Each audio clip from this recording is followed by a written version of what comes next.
आजाद Hindustan, modern secular democratic Hindustan, ऐसे एक हिंदुस्तान जो सामाजिक न्याय पे भरोसा करता है, जो इक्वल अपॉर्चुनिटी पे भरोसा करता है, ऐसा एक हिंदुस्तान जो हजारों सालों से बनी हुई जाति व्यवस्था, जाति के आधार पे शोषण, जातिगत अपमान, इसको ठुकराते हुए संविधान लिखा और ये कल्पना किया कि अगर अंग्रेजों से लड़े हैं और नया देश बनाएंगे तो वो नया देश कैसा दिखेगा।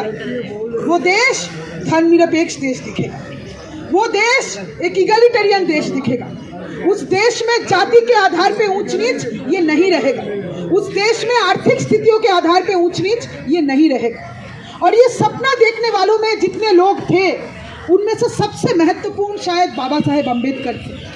देश का निर्माण हो रहा था तो आज़ादी का लड़ाई लड़ने वाले जिन्होंने खून बहाया, जो जेल में गए, जो अंग्रेजों के सामने घुटना नहीं टेके, उन्होंने मिलजुल के ये सपना देखा था।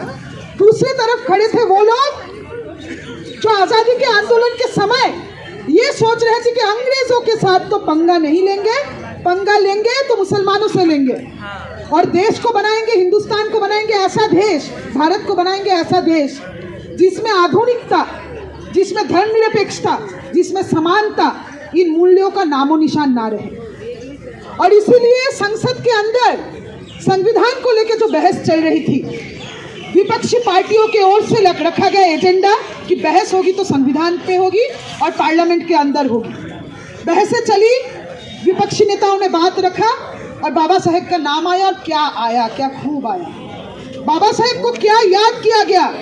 ऐसे एक व्यक्ति को याद किया गया जिन्होंने ये साहस दिखाया था कि आजाद हिंदुस्तान में जाति व्यवस्था का कोई नामो निशान नहीं रहेगा। जिस व्यक्ति ने एनाइहिलेशन ऑफ कास्ट, जाति का विनाश, जाति ध्वंस हो, ये कॉल दिया था।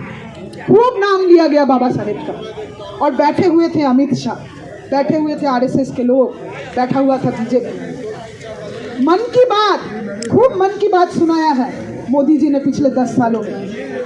जब संसद के अंदर संविधान पे चर्चा होने लगी, जब संसद के अंदर बाबा साहेब से बात होने लगी, उनका नाम लिया गया और अमित शाह जी उठे और इस दबाव में कि बहस मंदिर मस्जिद पे हमारे फांसीवाद का टक्कर ये हो चुका है इतिहास में और ध्वस्त कर दिए गए हो, याद रखना, ध्वस्त कर दिए जाओगे।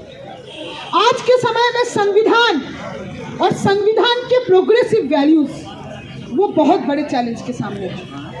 कैबिनेट से पारित हो चुका है वन नेशन वन इलेक्शन।